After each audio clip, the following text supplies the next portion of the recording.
네, 오늘 우리 주시는 말씀 함께 찾도록 하겠습니다. 사도행전 2장입니다. 16절에서 19절까지 말씀입니다. 신약 성경 189페이지에 있습니다.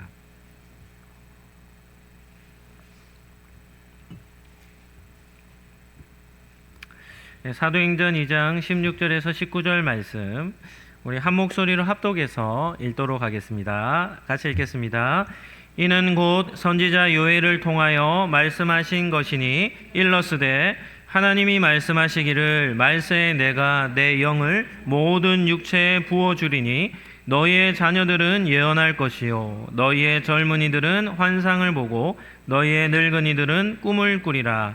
그때 내가 내 영을 내 남종과 여종들에게 부어주리니 그들이 예언을 할 것이요 또 내가 위로 하늘에서는 기사를 땅으로서는 징조를 베풀리니 곧 피와 불과 연기로다. 아멘. 오늘은 사도행전 2장 말씀을 가지고 성령을 받아야 하는 이유 세 번째 시간 말씀을 전하도록 하겠습니다. 한번 따라하겠습니다. 성령님은 우리에게 꿈을 주십니다. 첫 번째 생각해 볼 주제는 꿈을 쫓아 살아가는 사람들입니다. 사람들은 자신이 처해 있는 상황에 따라 전혀 다른 삶을 살아갑니다. 정말 먹고 살기 힘든 그런 극단적인 어려움에 처해 있는 사람들은 어떻게 살아가겠습니까? 그 사람들은 말 그대로 먹고 살기 위해 살아갑니다. 얼마 전에 KBS 1TV에서 바다 건너 사랑 2024라는 프로그램에서 조선의 4번 타자라고 불리는 누구입니까? 이대호 선수가 남아프리카 잠비아라는 나라에 이렇게 갔습니다. 그리고 이제 이대호 선수가 만난 가정이 한 3가정 정도가 되는데 한 가정도 그냥 어려운 가정이 아니라 너무 어려운 가정들을 만나는 모습을 보았습니다. 한 어머니가, 한 여성이죠. 한 어머니가 3아이를 앞으로 업고 뒤로 업고 머리에 이고 3명의 아이를 다 짊어지고는 어떻게 하냐면 그 상태로 일을 하는 겁니다. 그래서 물었죠. 아이 셋을 어떻게 업고 안고 일을 합니까? 자녀가 셋인데 남편이 없어요. 그리고 첫째, 둘째는 바닥에 내려놓으니까 걷지를 못하는 장애를 가지고 있는 겁니다. 그러니까 첫째, 둘째는 잘 걷지 못하는 장애를 가지고 있고, 그리고 한 번씩 이렇게 발작을 하니까 또 그러니까 뭐 특별 어떤 뭐 이런 질병을 갖고 있는 것이겠죠. 첫째와 둘째는 질병을 가지고 있고 셋째 아이는 어립니다. 그러니까 이 엄마가 일을 하기 위해서 아이들을 내버려 두고 일을 하러 가지 못하고 세 아이를 다 짊어지고 어떻게 하냐면 일하러 가서도 아이들을 내려놓지 못하고 세 아이를 업고 안고 인 상태에서 일을 하는 겁니다. 그리고 첫째, 둘째 아이가 발작 증세가 있기 때문에 이 아이들의 약값이 한 달에 한 5,000원 정도 되는데 그 약값을 벌기 위해서 중노동을 하며 삶을 살아가는 그런 모습을 보게 되었습니다. 얼마나 가슴 아픈 상황입니까? 그러니까 그러한 현실 속에 놓여 있는 사람들은 하루 벌어 하루 살아가기 때문에 꿈과 희망이라는 것은 어떻게 보면 좀 사치스러운 것이죠. 그래서 고통스러운 나날을 그렇게 살아가는 겁니다. 그런데 그런 어려움에 놓여 있는 사람들이 한두 사람이 아니라는 것이 참 가슴 아픈 현실이 되는 것이죠.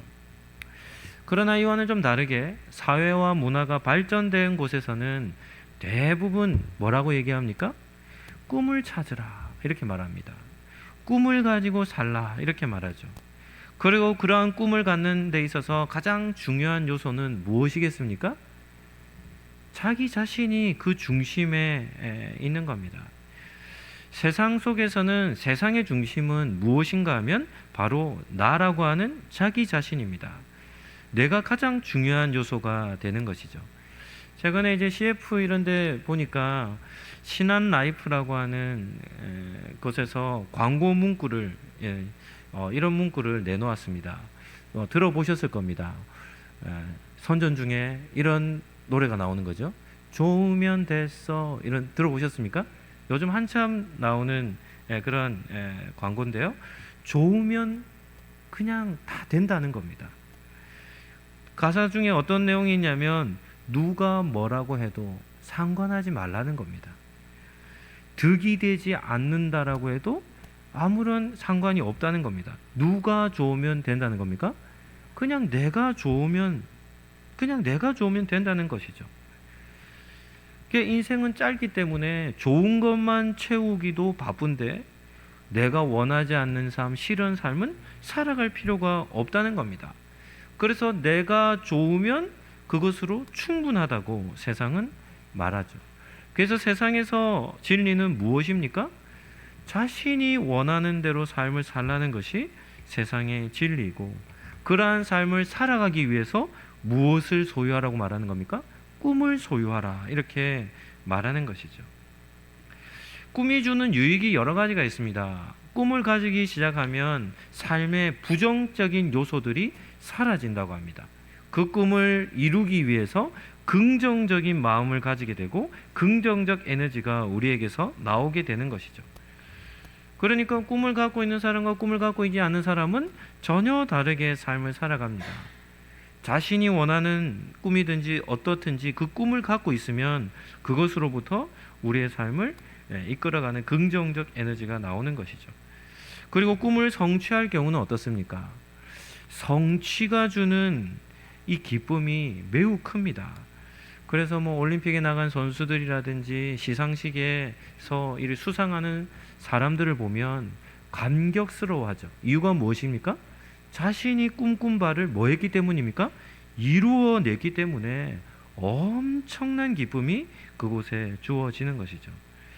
그래서 꿈을 갖게 되면 꿈을 가지고 그 꿈을 이루는 과정도, 그리고 그 꿈을 이루는 결과에도 큰 기쁨과 만족이 있기 때문에 세상 속에서는 사람들이 꿈을 가지고 살라, 이렇게 말합니다.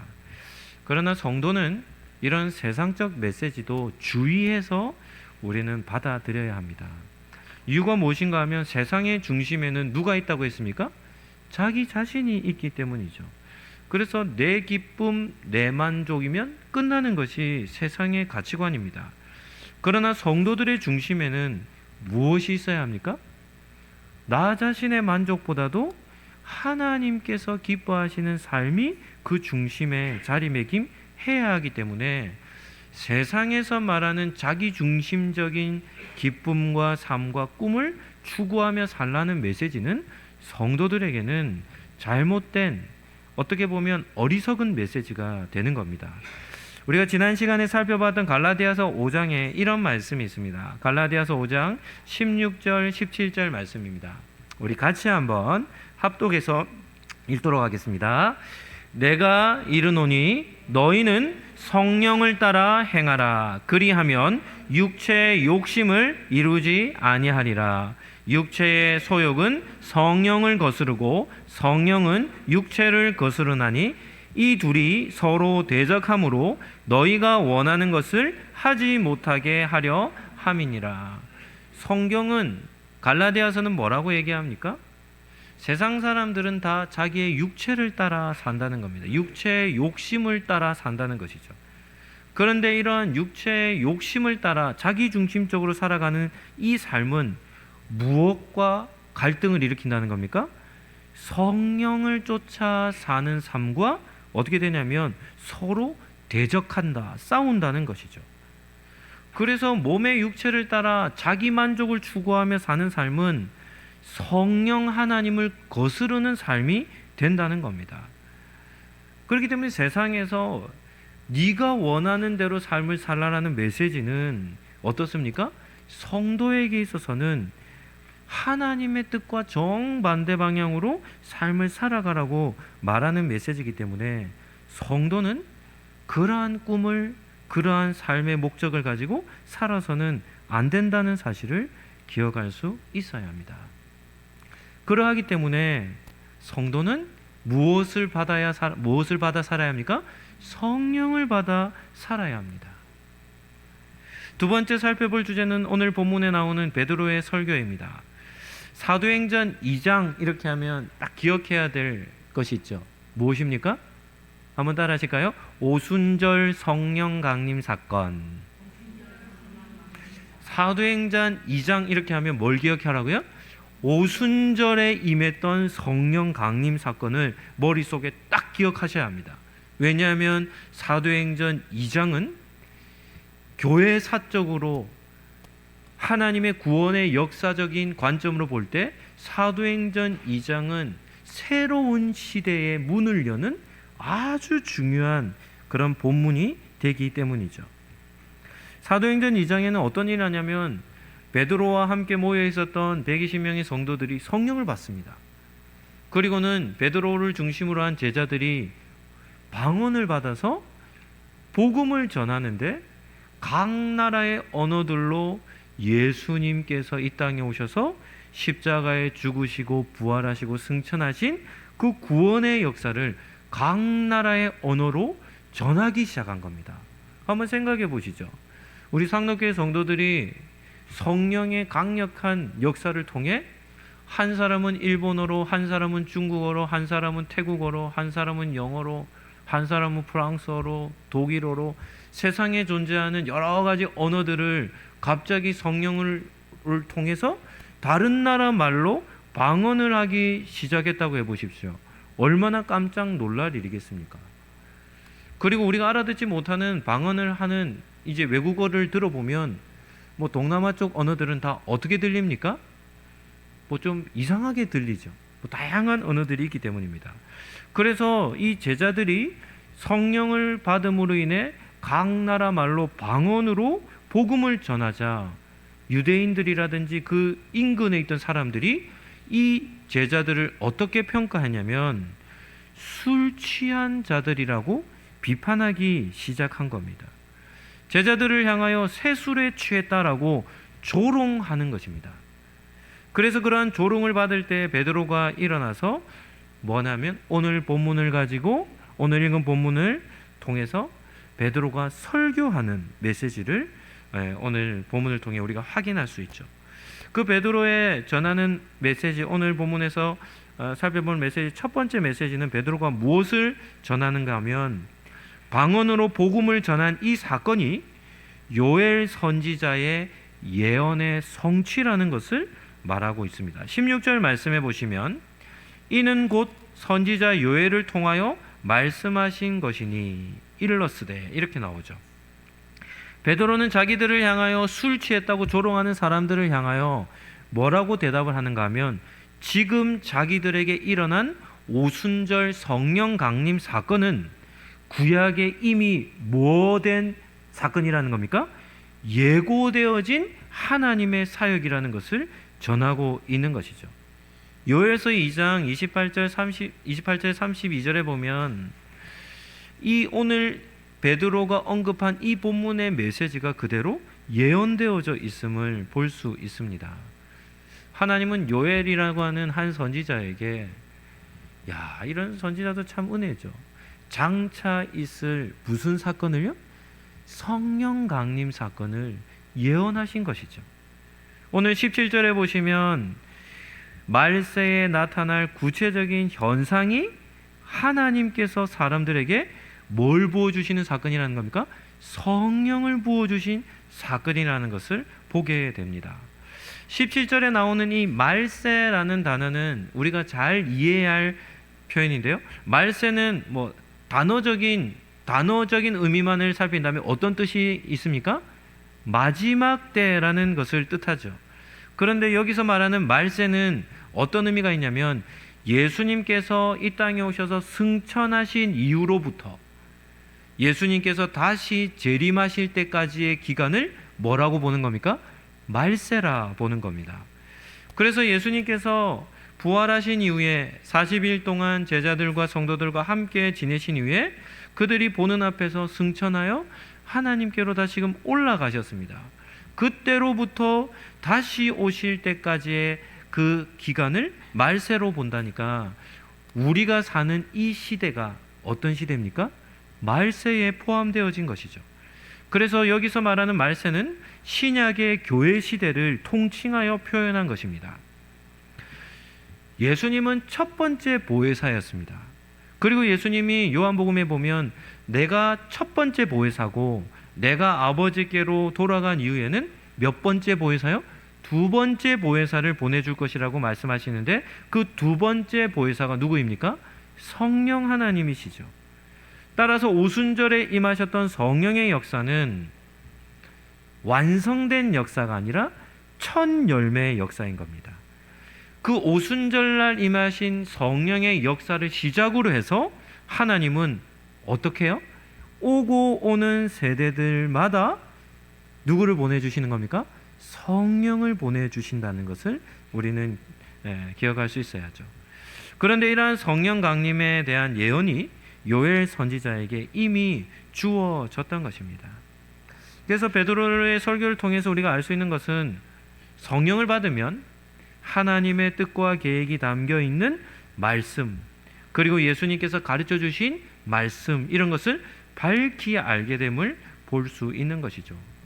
베드로는 성령 받기 전에는 예수님의 수제자였음에도 예수님께서 왜 십자가에서 죽으셨는지 3일 만에 부활하겠다고 3번 이상 가르쳤음에도 예수님이 죽으셨다면 3일 뒤에 부활하신 예수님을 기다려야 함에도 불구하고 3일 이후에 부활하실 메시지를 들었음에도 불구하고 부활을 믿지 못했습니다. 그러니까 베드로가 성령 받기 전에는 예수님께서 이 땅에 오신 이유와 십자가에서 죽으신 이유와 부활하신 이유, 이 모든 구속사에 대한 이해가 없었죠.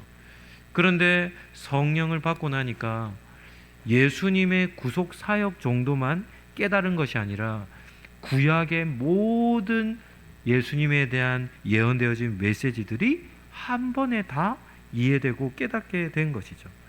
그래서 자기들을 향하여 술 취했다고 조롱하는 자들에게 무슨 말씀을 근거로 말하는 겁니까? 요엘의 예언을 가지고 그 예언이 오늘 우리 가운데 성취된 것이라는 것을 힘있게 전하고 있는 것입니다. 베드로의 설교 두 번째 우리가 살펴봐야 할 것은 오순절 성령 강림 사건이 가지는 독특성입니다. 우리 17절 말씀 중요한 본문이니까 우리 같이 한번 읽도록 하겠습니다. 17절입니다. 시작. 하나님이 말씀하시기를 말세에 내가 내 영을 모든 육체에 부어주리니 너희의 자녀들은 예언할 것이요 너희의 젊은이들은 환상을 보고 너희의 늙은이들은 꿈을 꾸리라. 오순절 성령 사건이 특별한 이유가 무엇인가 하면 성령을 받을 대상이 달라졌기 때문입니다. 요엘서 2장 28절에 보면 내가 내 영을 만민에게 부어주리라 이렇게 말씀하시는데요, 오늘 17절에는 베드로는 만민을 어떻게 표현하냐면 모든 육체라 이렇게 표현을 했습니다. 같은 의미를 가지는 것이죠. 하나님께서 오순절에 성령을 부어주신 사건은 구약과 신약을 구분짓는 핵심되는 사건입니다. 이런 질문 해보죠. 구약에서는 누가 성령을 받았습니까? 특별한 직책을 부여받은 사람들이 성령을 받았습니다. 그런 직책이 누구죠? 제사장, 선지자, 또한 직책이 있다면 왕이죠. 왕들이 세워지는 장면에 보면 하나님은 선지자에게 기름을 준비해 가서 왕으로 세워질 사람, 그 사람 머리에 무엇을 부으라고 얘기합니까? 기름을 부으라 이렇게 얘기합니다. 이 선지자가 왕에게 기름을 붓는 이러한 의식이 뭔가 하면 하나님의 영인 성령을 받는 것을 뜻하는 것이죠. 사무엘 선지자가 사울 왕에게 가서 머리를 부으니까, 다윗에게 머리를 부으니까 어떤 일을 하냐면 그 기름 붓는 사건을 통해 성령, 하나님의 영이 그에게 임하는 겁니다. 그래서 이 왕들이 세워지는 장면에 보면 하나님은 그들에게 성령을 부으신 것이죠. 뿐만 아니라 제사장이 세워질 때에도 관유라고 하는 아주 향기로운, 우리 시대에도 향수가 있죠. 어떤 향수가 좀 유명합니까? 향이 좋은 향수들이 있는데 제사장들을 세울 때 하나님은 아주 값비싸고 향이 좋은 이런 향수들을 모아 관유라고 하는 특별한 기름을 제작해서 제사장들의 머리에 기름을 붓는 겁니다.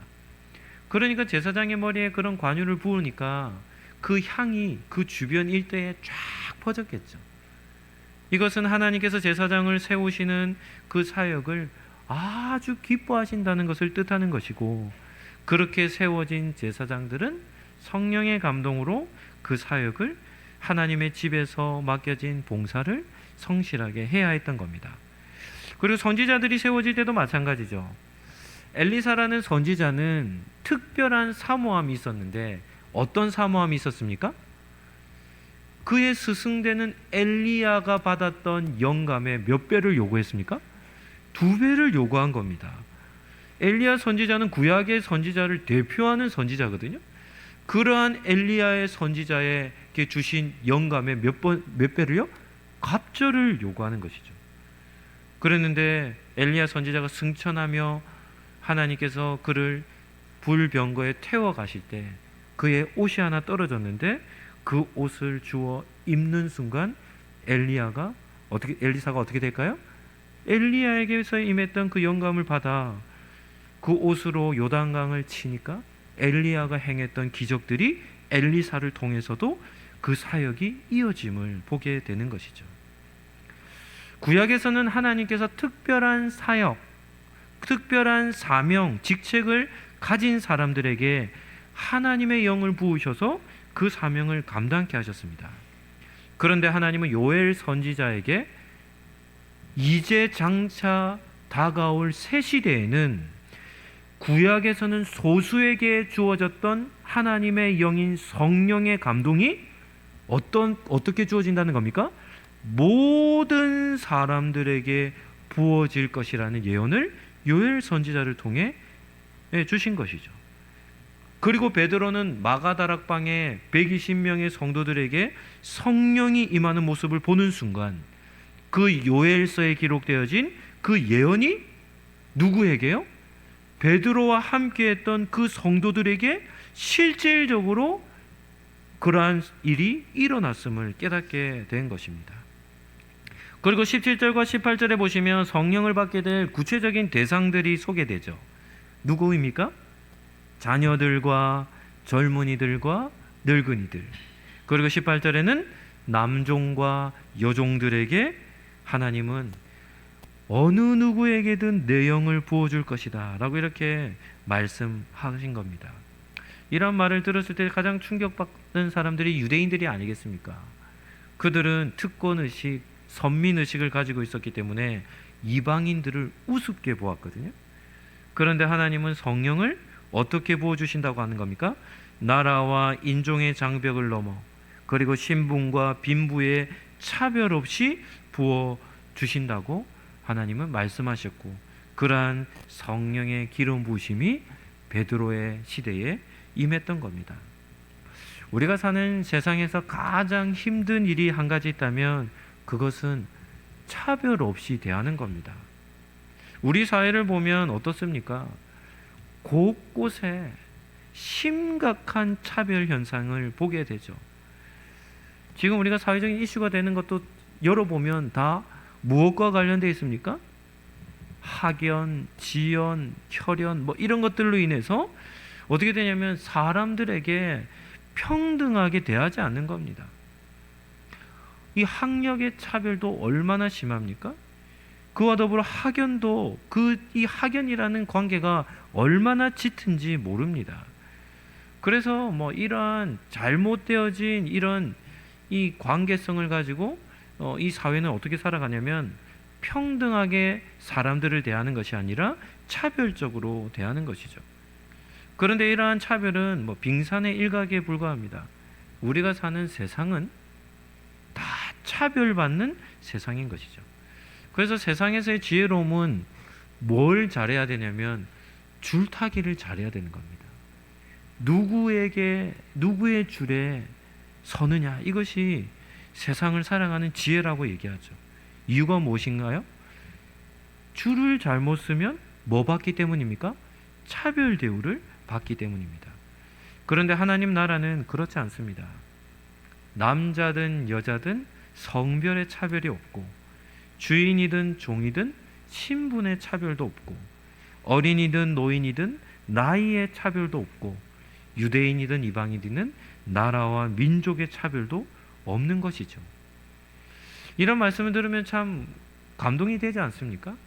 하나님의 나라는 모든 사람들에게 평등하게 하나님의 은혜는 주어진다는 겁니다. 그러니까 저는 자격이 없습니다, 이렇게 말할 이유가 없는 겁니다. 하나님께서 예수님을 통해 대속 사역을 완성하신 뒤에는 어떤 것을 계획하셨습니까? 성령을 통하여 하나님께서 그토록 원하셨던 모든 열방을 향한 구원 사역을 시작하시고자 계획을 하신 것이죠. 그래서 하나님은 성령의 강림을 통하여 이제는 본격적으로 적극적으로 하나님은 인류 구원의 역사를 시작하셨는데, 그것이 바로 사도행전 2장이 그 출발선상이 된 것입니다. 따라서 신약시대를 살아가는 성도라면 누구나 차별 없이 부어주시는 성령의 은혜를 우리는 다 받아 누려야 할 줄로 믿습니다. 예수님께서 제자들 향하여 성령을 받으라는 그 메시지가 우리 상록교회 모든 성도들에게 들려질 뿐 아니라 그 성령의 역사가 여러분들의 삶 가운데 실질적으로 주어지기를 예수님 이름으로 축복합니다. 세 번째는 하나님은 당신의 꿈을 보여주십니다. 17절에도 보시면 자녀들은 예언할 것이요 젊은이들은 환상을 보고 늙은이들은 꿈을 꿀 것이다 라고 이렇게 말씀하죠. 하나님께서 성령을 부어주시면 성령을 받은 사람들에게 나타나는 한 가지 현상이 무엇이라는 겁니까? 예언을 하고 환상을 보고 꿈을 꾼다는 겁니다. 여기에서 우리가 이 본문을 우리가 이해하고 해석할 때 주의해야 할 것이 있는데, 하나님께서 주시는 꿈과 환상과 예언은 그것이 무엇을 의미하는지를 우리는 기억할 수 있어야 합니다. 이 환상과 꿈과 예언은 이 성경에 보면 이러한 현상들이 나타납니다.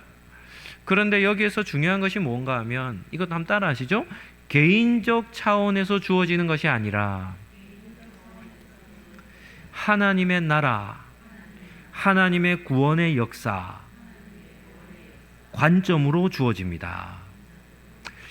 꿈과 환상과 예언은 개인적 차원에서 주시는 것이 아니라는 겁니다. 어떤 차원에서 주는 겁니까? 하나님의 나라의 관점에서, 하나님의 구원의 역사의 관점에서 주어진다는 것이죠. 꿈의 사람이라고 하면 누구를 떠올립니까? 요셉이라는 인물을 떠올리죠. 요셉이 꿈꾸면 어떤 꿈입니까? 요셉이 하루 잠을 잤는데 이런 꿈을 꾸었습니다. 11개의 형제들의 이 곡식단이 일어서고, 자기의 곡식단이 일어서더니 자기의 곡식단 주변에 이 11 곡식단이 일어서선 자기에게 뭐하는 꿈을 꾼 겁니까? 절하는 꿈을 꾼 겁니다. 그런데 또 한 번 꿈을 꾸는데 이번에는 해와 달과 11별이 자기 별에게 절을 하는 꿈을 꾼 것이죠. 이러한 요셉의 꿈은 무엇을 의미하는 것입니까? 하나님은 요셉을 형제들보다 더 높이 세우셔서 요셉을 그냥 지도자로 삼겠다라는 그런 꿈을 그에게 보여주신 것이라 이렇게 볼 수 있지만, 그런데 이것은 그냥 단편적인 의미입니다. 실질적으로 요셉에게 하나님께서 꿈을 주신 이유는, 요셉의 꿈은 아브라함으로부터 시작된 족장의 역사를 끝맺고 이제는 애굽이라는 나라에 가서 한 나라 한 민족을 이루는 큰 성장이 일어날 것을 하나님은 계획하시고 그에게 꿈을 주신 겁니다. 그러니까 요셉의 꿈을 가지고 하나님은 한 개인의 성공에 대한 꿈을 주신다라고 해석하는 것은 잘못된 해석이죠. 또한 구약의 선지자들 통해서 성경에는 예언된 부분이 얼마나 많습니까? 그런데 그러한 모든 예언은 다 하나님의 구원의 역사를 위해 주어진 그런 방법이었음을 기억할 수 있습니다. 또한 환상도 성경에는 나오죠. 구약에서는 환상이 많이 나오는 이 책이 다니엘서거든요. 다니엘에 보면 여러 가지 환상들을 봅니다. 큰 이런 신상에 대한 환상들 이런 것들을 보여주시는데, 하나님은 그 다니엘에게 주신 환상 역시도 다니엘의 개인적 차원에서 주신 것이 아니라 포로기죠. 소망이 없는 종으로 노예로 살아가는 그 시대의 유대인들에게 앞으로 이르게 될 나라, 하나님께서 전 세계의 역사를 어떻게 주관하여 이끌어 가실지에 대한 큰 그림을 이 다니엘을 통해 환상으로 주신 것입니다. 따라서 오늘 읽은 본문 17절에 나오는 예언과 환상과 꿈은 모두가 다 하나님의 구원의 역사를 이루시기 위한 방법이라는 것을 기억할 수 있어야 합니다. 성도들 중에는 꿈과 환상에 대해서 예민한 사람들이 있습니다.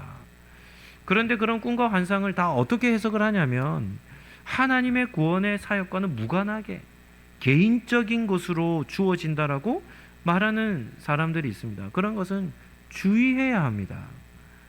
왜냐하면 성경만 보더라도 그러한 경우는 거의 없습니다. 하나님께서 어떨 때 꿈과 환상을 주시냐면 성교적 차원이든 교회적 차원이든 하나님의 나라와 관련된 사역을 하나님이 이루실 때, 우리 한 사람 한 사람을 통하여 사용하시고자 하실 때 그런 꿈과 환상을 주시는 것이죠. 사도행전 10장에 보면 베드로가 기도 시간에 환상을 봅니다. 하늘이 열리더니 갑자기 한 그릇이, 큰 그릇이 내려오는데 그 그릇에 보자기로 이렇게 쌓여 있는, 이 그릇 위에 한 보자기가 쌓여 있는 거죠. 그걸 열어보니까 그 보자기 안에 무엇이 있었습니까? 부정한 동물들이 있는 겁니다. 그 부정한 동물들을 이 베드로가 보죠. 그런데 하늘에서 음성이 들리는데 베드로에게 이렇게 말합니다. 베드로야, 일어나서 잡아먹으라. 그 부정한 동물들을 베드로 보고 잡아먹으라는 겁니다. 그래서 베드로가 그 음성에 뭐라고 대답합니까? 속되고 깨끗하지 못한 동물이기 때문에 저는 잡아먹을 수 없습니다라고 대답하자 또 한 번 목소리가 들리는데 하나님께서 깨끗하게 하신 것을 네가 속되다 하느냐라고 그렇게 속되다 말하지 말라라는 환상을 보는 것이죠. 질문하죠. 베드로가 본 환상은 어떤 의미를 가질까요? 베드로에게 이제부터는 먹는 음식, 부정한 것, 깨끗한 것, 부정한 것 이런 거 없으니까 베드로야 이제부터는 음식을 먹을 때 부정한 동물이라도 잡아먹어도 된다라는 개인적 차원에서 주시는 메시지겠습니까? 그렇지 않습니다. 베드로에게 그 환상을 주신 이유는 지금까지 부정하게 여겨졌던 이방인들을 하나님께서 어떻게 여기시고요? 정결하고 깨끗한 당신의 백성으로 이제부터는 삼으시겠다고 하시는 이방 나라들에 대한 구원의 사역을 하나님께서 지금부터 펼쳐나가겠다고 하시는 그러한 뜻을 베드로에게 무엇으로 주신 겁니까? 환상으로 주신 것이죠. 신약시대를 살아가는 성도들에게는 두 가지 개념이 필요한데 첫 번째는 계시라는 개념입니다. 우리 시대는 어떤 시대냐면 계시가 완성된 시대죠. 그래서 우리 손에 들려져 있는 성경 외에 또 다른 계시가 있습니까? 없습니까? 없습니다. 계시는 완성되었습니다. 저에게 이렇게 제가 요청하지 않아도 저에게 이 택배가 오는 경우들이 있습니다. 그래서 새벽에 이렇게 새벽기도 오면 교회 앞에 택배가 하나 와 있어요. 어떤 택배를 열어보니까 책인데 화이트 성경 이렇게 돼 있는 책이 온 거예요. 그 책을 펴보니까 이 시대를 향한 특별한 계시 이래가지고 그 책을 쓴 저자가 무릎을 꿇고 양복을 입고 무릎을 꿇고 손을 하늘로 향해 이렇게 든 사진을 한 장 찍어서 그 책 표지에 붙여놓고는 뭐라냐면 이 시대를 향한 새로운 계시의 말씀이라고 해서 이렇게 두꺼운 책을 저에게 보내온 겁니다. 그런 책 읽어도 될까요? 안 될까요? 읽으면 됩니까? 안 됩니까? 읽어도 됩니다. 왜냐하면 읽어보면 얼토당도 않습니다. 한 두 장 정도 읽어봤거든요. 한숨이 쉬어집니다. 한숨이. 몇 월 며칠 1997년 10월 4일에 받은 계시 이러면서 이렇게 적혀 있는데 얼토당토 않습니다. 기독교의 종교가 뭔지 계시가 무엇인지를 아무것도 모르는 정말 무신학이죠. 신학이 없는 사람이 그냥 자기 멋대로 기록한 책이 그런 책들이죠. 그러니까 그런 책들은 귀 기울일 필요도 들을 필요도 없어요. 또 읽어보면 허무맹랑한 소리를 저렇게 놓고 있기 때문입니다. 우리가 사는 시대는 무엇이 완성된 시대라고요? 계시는 완성된 시대입니다. 그러나 두 번째는 꿈과 환상은 어떻습니까? 주어지는 시대라는 겁니다. 특별한 경우에는 하나님께서 행하시고자 하시는 구원의 역사가 있다면 이 시대의 성도들에게 그런 꿈과 환상을 주시는 것이죠. 선배 목사님 중에 한 분 인도 선교사로 파송하는 그 장면에 이 선교사님이 그런 간증을 하셨습니다. 인도에 단기 선교를 갔대요. 그런데 이 선교사님 눈에 인도라는 나라가 어떻게 보였냐면 지옥과 같이 보였다는 겁니다. 사람들이 아이들을 낳고 사는데 어떻게 하냐면 아이들을 품에 안고 사는데 진흙탕에서 살더래요. 쥐들이 우글우글대고 더러운 그런 가축들과 엉켜서 아이들을 낳고 살더라는 겁니다. 그래서 인도라는 나라를 딱 보는 순간 이 목사님의 마음속에 어떤 마음이 들었냐면 지옥이 따로 없구나. 그래서 충격적인 그런 장면을 보고는 단기 선교에 돌아왔다는 겁니다. 그런데 그때부터 기도할 때마다 잠을 잘 때마다 계속해서 그때 받았던 충격적인 그 한 장면이 머릿속에서 떠나질 않더래요. 그래서 계속 기도했다는 겁니다. 하나님 제발 이 기억을 좀 사라지게 해달라고. 그랬는데 기도하면 기도할수록 자기가 경험했던 그 인도라는 나라에 대한 그 한 장면이 이 목사님에게는 환상으로 주어진다는 사실을 깨닫게 된 겁니다. 그래서 이 목사님이 기도한 끝에 어느 나라를 마음에 품게 되었을까요? 인도라는 나라를 마음에 품게 되고 그 나라를 향하여 하나님께서 선교사로 부르신다는 사실을 깨닫고 그것을 경험한 그것을 자신의 환상으로 꿈으로 여기며 하나님 나라를 위한 인도 땅을 향한 하나님의 부르심으로 여기고 그 땅을 선교하러 떠나는 모습을 보게 된 것이죠. 하나님은 이 시대에도 하나님의 구원의 역사와 하나님의 나라를 품고자 하는 사람들에게는 이러한 특별한 환상과 꿈을 허락해 주셔서 하나님은 그 사람들을 통해 당신의 나라를 위해 하나님은 사용하신다는 겁니다. 우리가 잘 아는 말씀이죠. 빌립보서 2장 13절 말씀입니다. 우리 본문 한번 띄워주시고 같이 한번 읽고 정리하도록 하겠습니다. 빌립보서 2장 13절입니다. 같이 읽겠습니다. 너희 안에서 행하시는 이는 하나님이시니 자기의 기쁘신 뜻을 위하여 너희에게 소원을 두고 행하게 하시나니. 여기서 소원이 바로 하나님의 꿈과 하나님의 환상과 하나님의 예언을 뜻하는 것이죠. 그래서 하나님은 어떻게 일하십니까? 하나님은 우리 안에서부터 일을 시작하시는 겁니다. 하나님의 기쁘신 뜻을 우리 가운데 품게 하심으로 하나님은 우리를 사용하신다는 것이죠. 따라서 성도에게 꿈을 꾸어야 합니다라는 메시지는 개인적인 성공과 개인적인 유익을 위해 꿈을 꾸는 것이 아니라 성도들은 하나님의 꿈을 품고 살아야 함을 우리는 기억할 수 있어야 하는 겁니다. 말씀을 정리하도록 하겠습니다. 한번 따라 하시죠. 성도는 하나님의 꿈을 꾸어야 합니다. 그런데 하나님의 꿈을 꾸는 방법이 무엇입니까? 성령 하나님을 통해서 하나님 나라의 꿈을 꾸게 된다는 겁니다. 이런 질문을 한 번 더 하고 마치겠습니다. 하나님의 꿈은 밝히 드러날까요? 감추어져 있을까요? 하나님의 꿈은 비밀스럽게 감추어져 있지 않습니다. 우리가 사는 이 시대에는 하나님의 꿈이 어떻게 되냐면 누구나 알 수 있도록 밝히 드러나 있고, 성도라 한다면 누구나 다 하나님의 꿈을 소유할 수 있는 시대가 바로 우리가 살아가는 이 시대이죠. 그렇다면 우리 상록교회에게 주시는 하나님의 꿈은 무엇이겠습니까? 우리 상록교회 이름이 우리를 향한 꿈입니다. 먼저는 저와 여러분이 푸르름을 간직한 성도가 되어야죠. 시냇가에 심겨진 나무가 어떤 계절이 오더라도 열매를 맺듯이 우리 상록교회 성도들은 인생의 여름, 인생의 가을, 심지어는 고난과 역경 속에서도 우리는 성령의 열매들, 우리는 맺어야 할 줄로 믿습니다. 이것이 바로 하나님께서 우리를 향하신 그런 꿈이죠. 그리고 그것을 넘어 개인적 차원을 넘어 우리 상록교회 공동체가 푸름을 간직한 공동체가 되어서 메마른 세상 가운데 그리스도의 사랑과 복음을 전하는 그런 복의 통로가 되어야 하지 않겠습니까?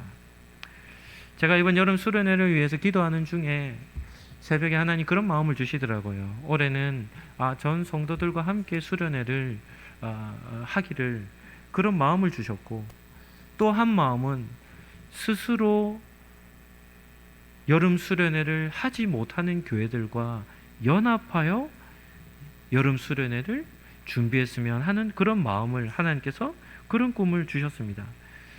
그래서 주변에 있는 교회들을 연락을 하여서 작은 교회들입니다. 작은 교회들.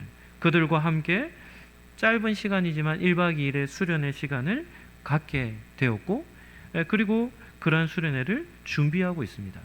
하나님은 큰 교회에도 관심을 갖지만 작은 교회들에게도 하나님은 큰 관심을 갖고 계시기 때문에 푸르름을 간직한 우리 상록교회가, 우리 교회도 좀 연약한 교회지만 그럼에도 불구하고 우리 교회를 통하여, 우리 공동체를 통하여 주변의 연약한 교회들을 잘 섬기며 그들과 함께 또 은혜를 나누는 것이 우리 상록교회를 세워주신 그런 귀한 목적이라 생각이 듭니다. 그래서 우리 수련회를 위해서도 기도해 주시고 또 참여해 주시고 또 다른 교회 성도들과 함께 짧은 시간 보내지만 우리가 잘 섬김으로 인해서 우리 상록교회 주신 그런 귀한 비전과 꿈이 이번 수련회를 통해서 아름답게 이루어지기를 예수님 이름으로 축복합니다. 우리에게 꿈을 주시는 예수님의 은혜와 꿈을 이루시는 하나님의 사랑과 꿈을 확신시키시고 그 꿈대로 우리의 삶을 인도하시는 성령님의 교통하심이 성령을 받음으로 하나님 나라를 꿈꾸며 살아가고자 마음에 다짐하는 우리 상록교회 모든 권속들 머리머리 위에 지금부터 영원토록 함께 있을지어다. 아멘.